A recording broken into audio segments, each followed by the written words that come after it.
ज्ञान, देखो ज्ञान कहीं जमीन में खुदा नहीं है, सोने की तरह खोद के निकालना। ज्ञान कहीं पेड़ पे लटकता नहीं है आम की तरह आता। ज्ञान का कोई पेड़ नहीं होता कि जिसमें से तोड़ लाओ, खेत में पैदा नहीं होता। ज्ञान कहीं दुकान पे बिकता नहीं है। ज्ञान एक कला से प्राप्त होता है। एक तो सबसे बड़ी बात यह है कि हमको उस कला को सीखना पड़ेगा। कोई भी काम, दो चीज होती है, एक कल एक बल। कोई काम बल का है, कल का नहीं। कोई कल का है, कोई बल, ये फर्क है। जैसे मैं अभी कहूं कि भाई ये इस पुस्तक पर छाया आ रही है, इस छाया को हटाओ, तो कैसे हटाए? इस छाया में क्या किया जाए? इस छाया को लाठी से, डंडे से, चाकू से, कोई क्या ब्लेड लाओ कुरच देता हूं, ब्लेड से ये कैसे हटेगा? तो ये कैसे भी नहीं हटेगा, ये हाथ हटाने से हटेगा। एक अजब गजब की कला है। हम कहें ये पंखा बंद करो, तो कैसे पंखा बंद कैसे करेंगे? पंखे के लट गया, पंखे में क्या करें? स्विच बंद करो तो पंखा अपने आप बंद हो जाएगा। ऐसे ये सब चीजें तरीके से होती है। बिल्कुल ठीक ऐसे ही ये ज्ञान प्राप्त होना भी एक जादू है, एक कला है। किसी किसी को सब साधन होते हुए भी नहीं मिलता है, और किसी को कम साधन होते हुए भी मिल जाता है। तो कैसे मिलता है, ये इस 1000 साल पुराने ग्रंथ में संस्कृत भाषा में लिखा है। तो मैंने सोचा मैं आपको इसकी ओर आपका ध्यान दिलाऊं। यदि आपको ये समझ में आ गई तो आपको ज्ञान की चाबी समझ में आ जाएगी। तो क्या कैसे ज्ञान प्राप्त हो? तो उन्होंने कहा आप 8 स्टेप चलने पड़ेंगे। 8 स्टेप चलोगे तो तुम ज्ञानी बन जाओगे। पहला स्टेप क्या है? शब्दाचार। पहली बात तो जो लिखा है उसे एकदम शुद्ध पढ़ो, उसकी शुद्धता का सम्मान करो। आपको शुद्ध लिखना है, शुद्ध बोलना है, शुद्ध पढ़ना है। अशुद्धता को बिल्कुल भी किसी भी अर्थ में सपोर्ट नहीं करना है। अपनी गलती को गलती मानना है। सबसे बड़ी गलती वो है जब आदमी गलती को गलती भी ना माने। आप जानते हो एक शब्द है संस्कृत में दुष्ट। दुष्ट माने क्या होता है? जो दोष करे उसका नाम दुष्ट नहीं है। जो दोषों को दोष ना माने, उनमें टिका रहे, उसका नाम दुष्ट है। दुष्ट शब्द की परिभाषा ही है, मैं खींचतान के नहीं बता रहा।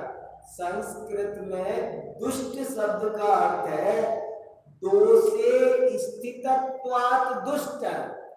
जो गलती कर दे वो दुष्ट नहीं है, जिसमें दोष है वो दुष्ट नहीं है। जो दोषों को दोष नहीं मानता है, उनको जस्टिफाई करता है। जैसे मैंने कहा तुम देर से क्यों आए, तो तुम कहो सभी तो आते हैं, आप मुझसे ही कह रहे हो। क्या हो गया तो 2 मिनट लेट आ गया तो क्या बिगड़ गया? ये हो रही है गड़बड़।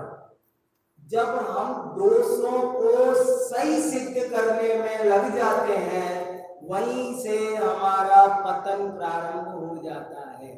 पहला काम है दोषों को दोष स्वीकार करो।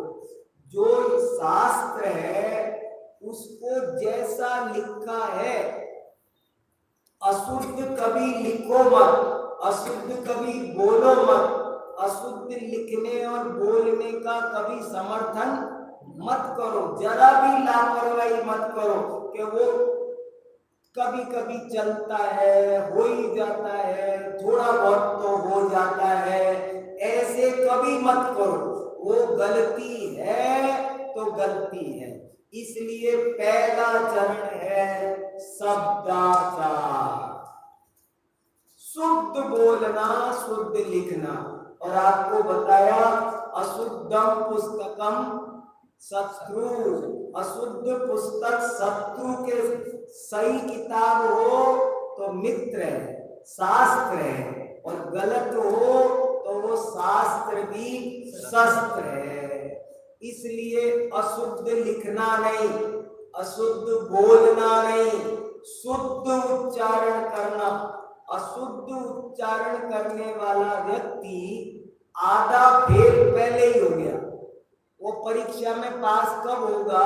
आधा फेल पहले ही हो गया। तो पहला काम है शुद्ध उच्चारण करना। दूसरा चरण क्या है? अर्थाचार, माने जो कुछ बोला है, जो कुछ लिखा है, जिसका पाठ किया है, उसका आपको अर्थ भी आना चाहिए। अर्थ भी आना अत्यंत आवश्यक है। ऐसे नहीं तोते की तरह रटते चले गए, बोलते चले गए। आपको उसका अर्थ भी, बहुत से लोग पूजा, भक्ति, स्तुतियां, पाठ पढ़ते हैं, रट लेते हैं, बस पढ़कर समझते हैं हमारा कल्याण हो जाएगा। कोरे पढ़ने से कल्याण नहीं होगा, उसका अर्थ भी समझ में आना चाहिए। और तीसरा अर्थ है उभयाचार। उभयाचार का मतलब है शब्द और अर्थ दोनों का कॉम्बिनेशन बिठाना। शब्द के, एक एक शब्द के अनेक अनेक अर्थ होते हैं, संदर्भ के कारण, प्रसंग के कारण, डिक्शनरी के कारण। लेकिन जिस प्रसंग में जिसका जो अर्थ हो वो ही ग्रहण करना चाहिए, अन्यथा वो अनर्थ हो जाता है। उसका केवल डिक्शनरी में तो एक शब्द के डिक्शनरी में 10 अर्थ हैं, लेकिन यदि आप उन 10 में से कोई भी लगा के कहो कि मैंने तो लगा लिया, तो वो ठीक नहीं है। जहां जो अर्थ है, जैसे अभी मैं एक उदाहरण दे रहा था कि एक आदमी बहुत दुखी था, तो पंडित जी के पास गया, तो पंडित जी ने उसका बहुत दुख सुन करके कहा कि देखो तुम है ना, माया को छोड़कर शांति के साथ रहो, सुखी रहोगे। माया उसकी पत्नी का नाम था, शांति उसके घर में नौकरानी थी। अब उसने क्या समझा? पंडित जी ने क्या कहा था कि तुम ये जो मोह माया, रुपए पैसे, बिजनेस के चक्कर में पागल हो रहे हो रात और दिन, तुम माया के चक्कर में पागल हो रहे, पैसे के चक्कर में। उस चक्कर को छोड़कर शांति से रहना शुरू करो, सुखी हो जाओगे। और उसने क्या समझा? तो ये उभयाचार गलत हो गया। पहला है शब्दाचार। ये बहुत बच्चे को आज देश में ये शिक्षा देनी चाहिए। ज्ञान कैसे प्राप्त होता है? पहले नंबर पर शुद्ध पढ़ो। बहुत गलती हो रही है आजकल, किताबें गलत छप रही है, बच्चे शुद्ध लिखना नहीं जानते हैं, ऐसी मुश्किल हो गई है कि कुछ पूछो ही नहीं। तो पहला काम है शुद्ध लिखना। दूसरा काम है उसका लिखे हुए का अर्थ समझना। बिना अर्थ समझे रटने का नाम नहीं है। आपको 100 श्लोक याद है, अर्थ नहीं आता है तो कोई काम की बात नहीं, तो अर्थ आना चाहिए। तीसरा है शब्द और अर्थ का कॉम्बिनेशन बैठना चाहिए। कहाँ किस शब्द का क्या अर्थ है वो समझ में आना चाहिए। कनक कनकते सोनी मादकता अधिकार, या खाए बोरा है या खाए या पाए बोरा है। कनक और कनक, एक कनक का अर्थ है सोना, दूसरे कनक का अर्थ है धतूरा। तो बोले देखो सोना धतूरे से भी ज्यादा मादक होता है। मादक माने नशीला। सोने का नशा धतूरे से भी अधिक होता है। धतूरे का नशा बड़ा होता है दुनिया वाले कहते हैं, लेकिन कवि कह रहा है कि धतूरे से भी ज्यादा नशा तो सोने में है। कैसे कि धतूरा तो जब खाओगे तब चढ़ेगा, लेकिन सोना वो तो पाते ही नशा चढ़ रहा है। और मैं तो कहता हूं पाए बिना ही, पाने की उम्मीद भी हो जाए ना तो ही नशा चढ़ जाता है। पता चले कल मिलने वाला है, आज ही नींद उड़ जाएगी। तो ये अब कनक कनक के अर्थ में अलग अलग कहां किस शब्द का क्या मीनिंग होता है, ये सब लगाना जरूरी है। एक ही शब्द के अनेक अनेक मीनिंग होते हैं। राजा किसी डॉगी का नाम भी हो सकता है। तो राजा को बुलाओ, तो राजा को लाओ माने क्या, कब क्या कहा गया है, ये उभयाचार समझना जरूरी है। निश्चय से, व्यवहार से, संदर्भ से, प्रसंग से बहुत भिन्न भिन्न अपेक्षाएं होती है, उनको समझा जाए तो उसका नाम है उभयाचार। चौथा है कालाचार। टाइम का ध्यान रखो। हड़बड़ी में पढ़ाई नहीं होती है, शांति से ही पढ़ाई होती है, हड़बड़ी में नहीं होती है। और जब जिस विषय का पीरियड हो उसको पढ़ो। एक उपयुक्त समय है, उस समय पर वो विद्या प्राप्त होती है। सुबह उठ के ब्रह्म मुहूर्त में पढ़ोगे, बहुत अच्छा कंठस्थ होता है। कितनी जल्दी जल्दी श्लोक याद हो जाते हैं तैयार। तो उचित काल में पढ़ना चाहिए। कालाचार। विनयाचार। विनयाचार का मतलब है कि जो विद्या हम पढ़ रहे हैं वो नम्रता से आती है, विनम्रता से आती है। विनय के बिना विद्या कहते हैं ना, विद्या ददाति विनयम विनयाद्याति पात्रता। विनय से ही पात्रता आती है और विनयवान को ही विद्या मिलती है। ये कला है। आप झुकोगे नहीं तो कैसे चीज मिलेगी। बहुत तेज मूसलाधार बारिश हो रही है और आपने अपनी बाल्टी छत पर रख रखी है, पर बाल्टी गीली नहीं हुई। बाल्टी छत पे रखी थी मैंने और मूसलाधार बारिश हो रही थी और बाल्टी में पानी नहीं आया। क्यों? उल्टी रख रखी थी। बाल्टी सीधी होती तो भर जाती। ऐसे ही विद्या कब आती है? विद्या विनय से ही आती है। बहुत से बच्चे पढ़ाने वाले टीचर की हंसी उड़ाते हैं, मैंने देखा, मजाक उड़ाते हैं, उनकी तरह तरह से परेशान करते हैं, ऊटपटांग व्यवहार करते हैं। बचपन में होते हैं कोई बच्चे बहुत शैतान होते हैं, तो वो ऐसी शैतानी लेकिन उनको विद्या प्राप्ति के लिए बहुत बड़ा नुकसान उनका कर देती है। वो तो मजाक समझते हैं, लेकिन ये मजाक, मैंने कहा कि बेटा तुम, उसको तो कुछ आता ही नहीं है। मैंने कहा किसको? टीचर के लिए कह रहा है उसको तो कुछ आता ही नहीं। मैंने कहा अरे भले आदमी, उनको तो बोल दे कम से कम, उसको तो कुछ आता ही नहीं है।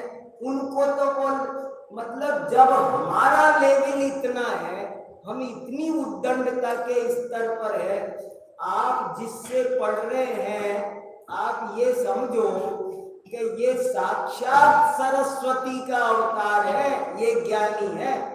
मैं आपको अपने जीवन की सही घटना बताता हूं। मेरे को अंग्रेजी सीखनी थी और मैं तो गांव के स्कूल में पढ़ा, कभी भी मेरे पास में अंग्रेजी थी नहीं, मैंने जिंदगी में अंग्रेजी नहीं पढ़ी।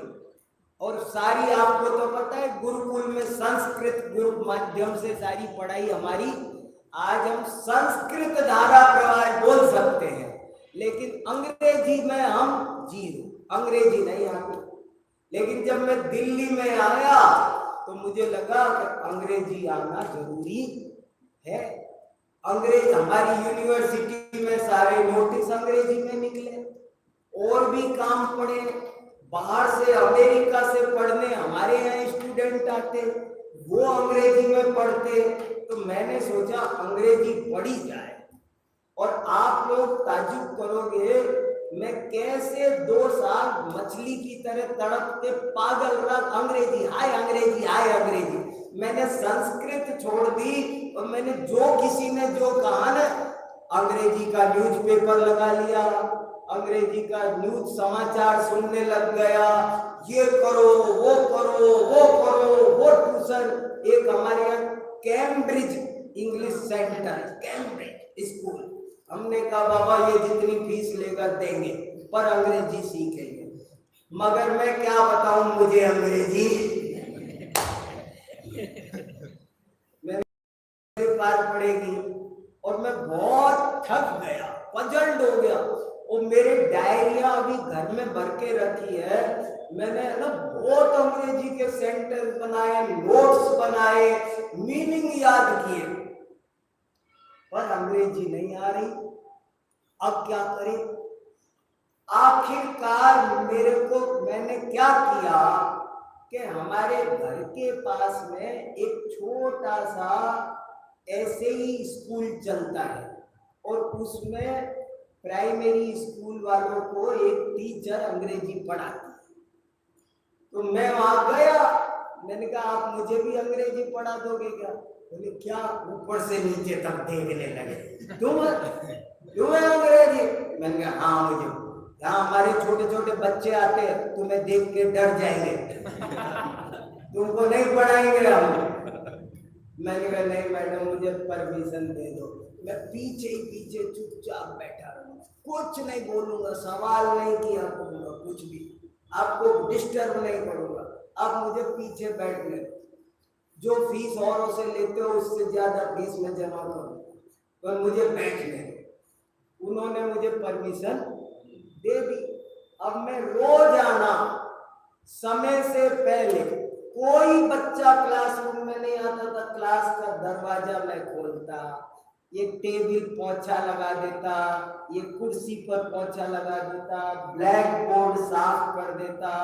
और वो जो पढ़ाने वाली मैडम जब घुसती ना, तो मैं खड़ा हो जाता ऐसे हाथ जोड़ के, और मैं ये सोचता था साक्षात सरस्वती पधार रही है, ऐसे सोचता। मैं आपको सही बता रहा हूं, मेरे लिए ये भगवान है। मैंने उस टीचर को टीचर नहीं समझा, मैंने समझा ये सरस्वती माता पधार रही है। और मैं इतना उन पर विश्वास करता था कि किताबों में गलत हो सकता है, दुनिया में गलत हो सकता है, पर मेरी मैडम गलत नहीं हो सकती। इतना मैंने, जैसे मेरे को कई शब्दों के प्रोनाउंसिएशन में दिक्कत होती थी कि डायरेक्टर सही होता है कि डायरेक्टर सही होता है, लेकिन अगर मेरी मैडम ने बोला डायरेक्टर, तो मैं दावे से दुनिया से लड़ सकता था, डायरेक्टर सही है, मेरी मैडम ने बोला है, डायरेक्टर बोलना गलत है। इतने विश्वास के साथ, इतने आदर के साथ, इतने विनय के साथ, और रोजाना मैं डस्टर चौक रखता, सारे पोछे लगाता, दरी नहीं बिछी हो तो दरी बिछा दूं, टेबले करीने से नहीं लगी हो तो लगा दूं। और ये काम मैंने 6 महीने भी नहीं किया, और जो वो बताए वो सीखना, वो अनुवाद करना। और मुझे उस 6 महीने में जो अंग्रेजी आई, उसके बाद मैंने अंग्रेजी समर स्कूल वाले पढ़ाने आए, मैंने 1 महीने उनको जैन दर्शन पढ़ाया अंग्रेजी में लगातार।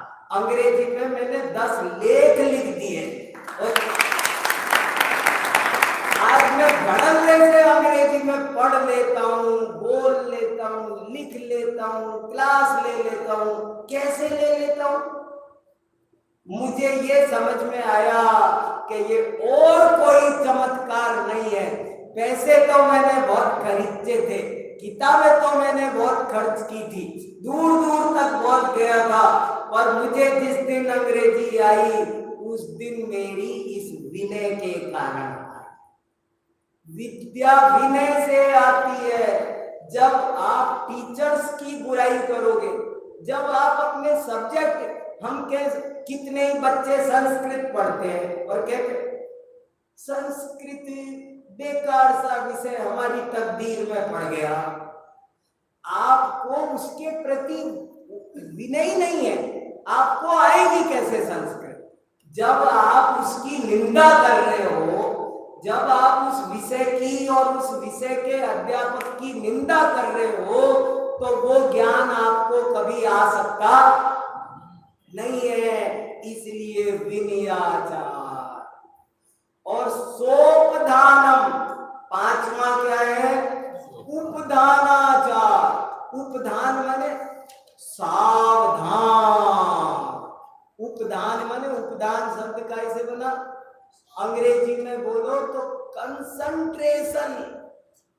आपका कंसंट्रेशन गजब का होना चाहिए।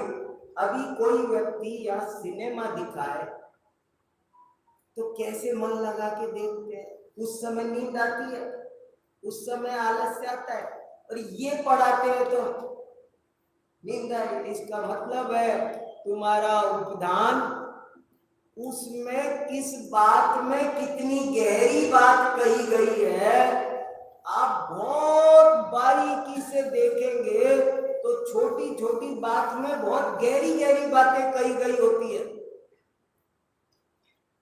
जो लिखा होता है उसमें तो कुछ मर्म होता ही है, जो नहीं लिखा होता है उसमें भी बहुत ज्यादा मर्म भरा होता है। मैं कभी कभी एक उदाहरण देता हूं कि एक शादी का कार्ड आया, तो शादी का कार्ड आया घर में, मैंने मेरी पत्नी को दे दिया, ये इनके शादी का कार्ड आया है, देख लो, चलना जाएंगे उस तारीख को। उसने देखा, देख के कहने लगी, वो लगता है इनकी चाचा से आजकल बनती नहीं है। मैंने कहा इसमें कार्ड में कहाँ लिखा है चाचा से बनती नहीं है? वो कार्ड देख के बोल रही है कि इनकी आजकल अपने चाचा से बनती नहीं है। मैंने कहा कमाल है, इसमें तो कहीं नहीं लिखा कि चाचा से बनती नहीं है।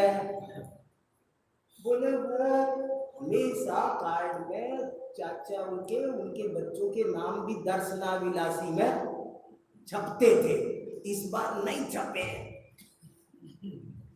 समझ में आ गया आपको बात?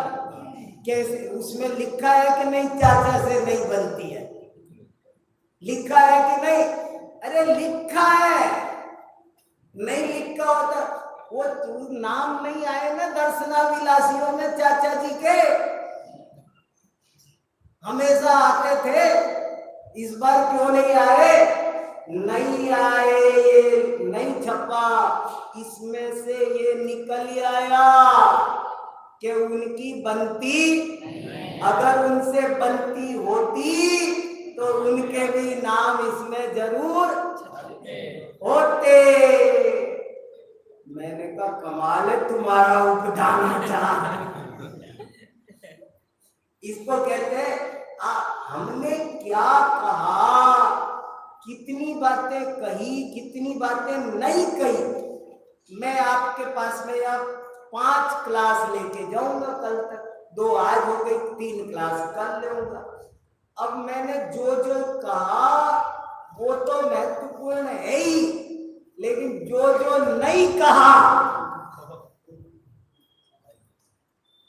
मैं कुछ सेलेक्ट करके परोस रहा हूं ना आपको, क्या परोसना क्या नहीं परोसना, तो वो उपधान आचार, बहुत उपधान होना चाहिए। और छठा बहुमानाचार, ये और भी गजब की चीज है।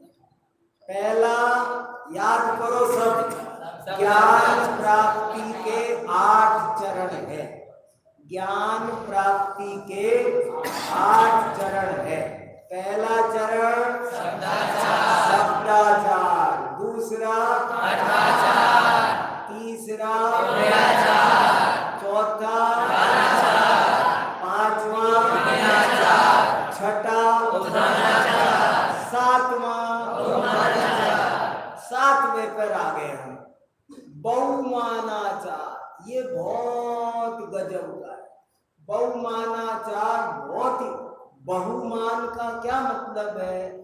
उसके प्रति बहुमान का भाव, उसे बहुत ज्यादा महत्वपूर्ण समझना, उसे बहुत ज्यादा महत्वपूर्ण समझना। जैसे मैंने कहा कि आज आप क्लास में क्यों नहीं आए, मान लो मेरी प्रवचन हो रहा है और मेरे एक श्रोता प्रवचन में नहीं आए, तो मैंने कहा तुम क्यों नहीं आए?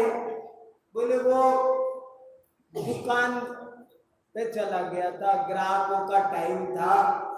तो इसका मतलब है कि तुमने वो जो 150 रुपए कमाने थे, तुमने उनको महत्व दिया, ज्ञान का महत्व नहीं किया, तो तुमको बहुमान किसका आया? 2 में से वैसे आपने किसकी कीमत की? हमारी क्या आदत है कि हम हर चीज की कीमत करते हैं, लेकिन ज्ञान की कीमत नहीं कर पाते हैं, ज्ञान को मूल्यवान बहुमूल्य नहीं समझ पाते हैं। सबसे ज्यादा दुनिया में कोई चीज है तो ज्ञान है, ये हमारी समझ में, तो हमारा कल्याण होते देर न। ज्ञान तब प्राप्त हो जाता है, ज्ञान एक ऐसा मेहमान है कि उसे पूरा आदर मिले तो आता है और नहीं मिले तो ऐसे बिना बुलाए बिना आदर के आने वाला ज्ञान नहीं है। ज्ञान उसके घर जाता है जहां उसे पूरा आदर, ज्ञानी, इसीलिए ज्ञानी लोग ऐसा कहते हैं, आव नहीं आदर नहीं, नहीं नैनन में मेर, तुलसी तान जाइए कंचन बरसे मेर। जहां आदर नहीं वहां नहीं जाना, चाहे कुछ भी हो। तो ज्ञान आता है बहुत भाग्य से। मुझे आपकी संस्था का नाम बहुत अच्छा लगता है। इतनी संस्थाएं हैं, लेकिन मुझे सबसे प्यारा नाम किसी संकुल का लगा है ना, मैं आज यह बहुत ठाक से कहूं। सबके बढ़िया है, लेकिन कोई मेरे से कहे ना कि आपको सबसे प्यारा नाम किस संकुल का लगा, तो मैं सब भरी समाज के बीच, उनके बीच भी बोल दूंगा कि मुझे सबसे प्यारा नाम ज्ञानोदय का लगा।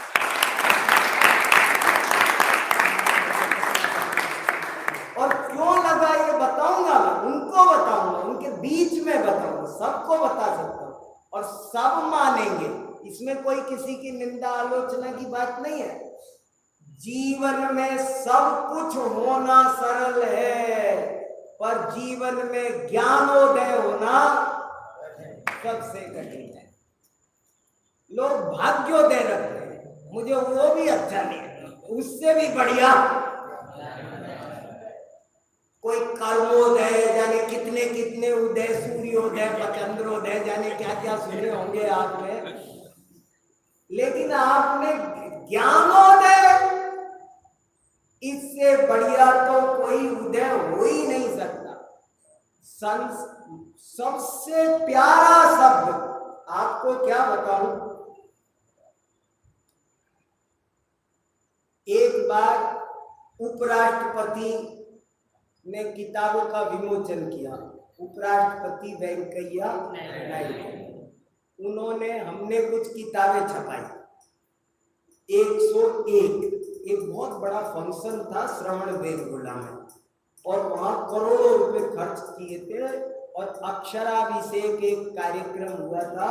उसकी पूरी रिपोर्ट सुनाऊं तो समय लग जाएगा, रिपोर्ट बहुत अच्छी है, लेकिन वो रिपोर्ट बड़ी, उस रिपोर्ट का सार ये है कि वो एक बहुत बड़ा काम था, और उसमें हमने 101 शास्त्र छपाए थे, और 101 शास्त्र छपाकर उनका विमोचन करने के लिए उपराष्ट्रपति को बुलाया था, और उपराष्ट्रपति आए थे।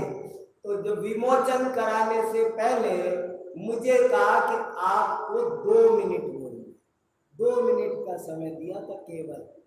तो हमने कहा क्या बोला जाए, सोचा, और सोच के मैंने एक सेंटेंस बोला, एक सेंटेंस, वो आप सुन लो। मेरा बहुत प्रिय वाक्य मैंने वहां सुनाया, बहुत बड़ी सभा थी, और मैंने वहां कहा सुनो, अज्ञान से बड़ा कोई अंधकार नहीं है, और ज्ञान से बड़ा कोई प्रकाश नहीं। अज्ञान से बड़ा कोई दुख नहीं है, और ज्ञान से बड़ा कोई सुख नहीं है। अज्ञान से बड़ी कोई विपत्ति नहीं है, और ज्ञान से बड़ी कोई संपत्ति नहीं है। सारे विश्व में ज्ञान का प्रकाश फैले और अज्ञान का अंधकार नष्ट हो। हमने इस पवित्र भावना से इन 101 ग्रंथों का प्रकाशन किया है। मैं माननीय उपराष्ट्रपति जी से निवेदन करता हूं कि वे इनका लोकार्पण करें। ये बोला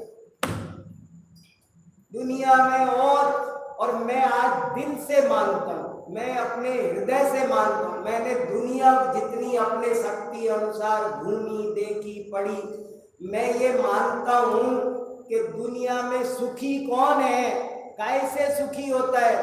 आदमी सुखी होता है अपने विचारों से। आदमी पैसे से सुखी नहीं होता। मैंने बड़े बड़े अरबोपतियों को रोते देखा है, दुखी देखा है। मैं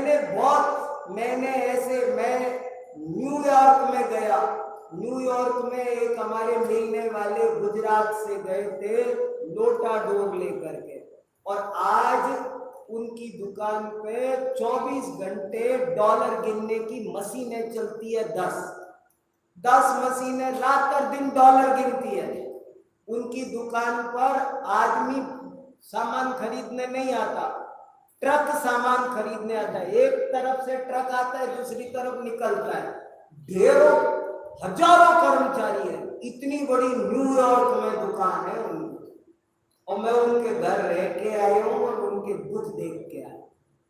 बताओ अब आप क्या करोगे? सुख होता है सोच से।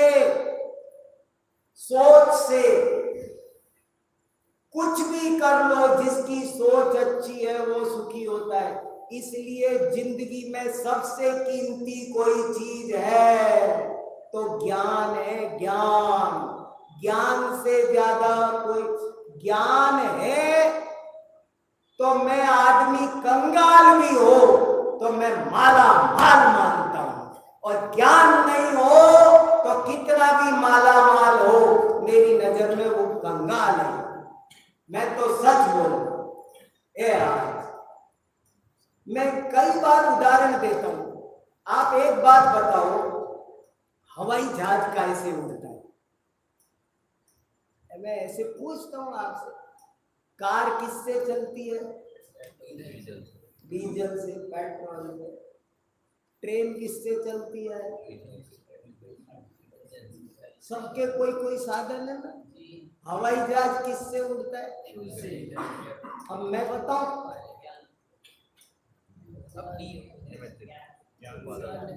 अरे हवाई जहाज ज्ञान से उड़ता है, ट्रेन ज्ञान से चलती है। इतनी बड़ी ट्रेन, इतनी बड़ी ट्रेन, उसका एक पहिया आदमी नहीं उठा सकता। ट्रेन चलाएगा आया बड़ा आदमी ट्रेन कैसे चला सकता है? एक पहिया उठा के दिखा दे। एक पहिया नहीं उठा सकता, और वो हजारों पहिए, 60-70 डिब्बे, और उनको दौड़ा रहा है 150 की स्पीड पर, 200 की स्पीड। कैसे? ज्ञान से। वो हवाई जहाज कैसे उड़ रहा है? मेरी बात समझ में आ रही? सहमत हो? हाथ खड़े करो, कौन मेरे साथ है?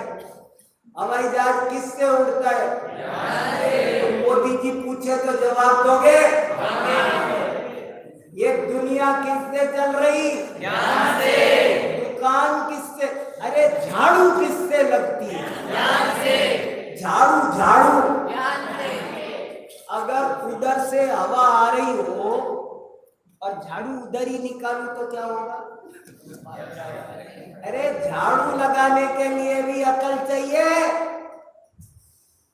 अगर भगोनी दूध गर्म हो रहा हो गैस पे, तो उसे उठाना कैसे उठाते? दूध गर्म हो रहा है भगोनी में, किससे उठाएंगे? संडासी से, कपड़े से। कैसे उठाएंगे? ज्ञान से। नहीं, मैं सही कह रहा हूं कि गप लगा रहा हूं? अरे वो ज्ञान से उठती है। संडासी तो बहुतों के पास है, हमने संडासी से उठाते, गिराते, फैलाते, जलते देखा है। अगर संडासी से ही उठता तो संडासी से उठाने वाले तो सब सुरक्षित उठा लेते, क्यों फैला देते हैं? दूध भी फैलाते हैं और जलाते। रोटी कैसे सिकती है? ज्ञान से। गैस से सिकती होती तो तुम हट जाओ दूर। ज्ञान से रोटी सिकती है, ज्ञान से सब्जी बनती है, ज्ञान से रोटी परोसी जाती है, ज्ञान से रोटी खाई जाती है। सारी दुनिया के काम पैर कीचड़ में सम जाए और आपको एक गिलास पानी दिया हो तो आप साफ कर सकते हो? ज्ञान हो, ज्ञान हो तो सब बड़ी से बड़ी संपदा हो। बड़ी बड़ी पहेलियां कैसे सुलझ गई? बीरबल किससे जीत गया? सारा खेल ज्ञान का है। इस पिंजरे में शेर है, खोले बिना निकालो। निकाला कि नहीं निकाला? किसने निकाला? ज्ञान। सारा काम ज्ञान का है। तो जब आपको ये समझ में आएगा कि ज्ञान से काम से, कुर्ता कैसे सिलते हैं? कैसे सिलते हैं? कैंची, धागा, ये सब बता दोगे, पर ये नहीं बताओगे। मैंने एक दिन एक बच्चे को कमरे में बंद किया और कहा कि तू कमरे में जो जो चीजें सबके नाम लिखना, ट्यूबलाइट, पंखा, टेबल, सबका लिखना, कुछ मत छोड़ना, सबके लिखना है। वो लिख के लाया बाहर। मैंने कहा तेरा नाम कहाँ है? तू था कि नहीं? अपना नहीं लिखा,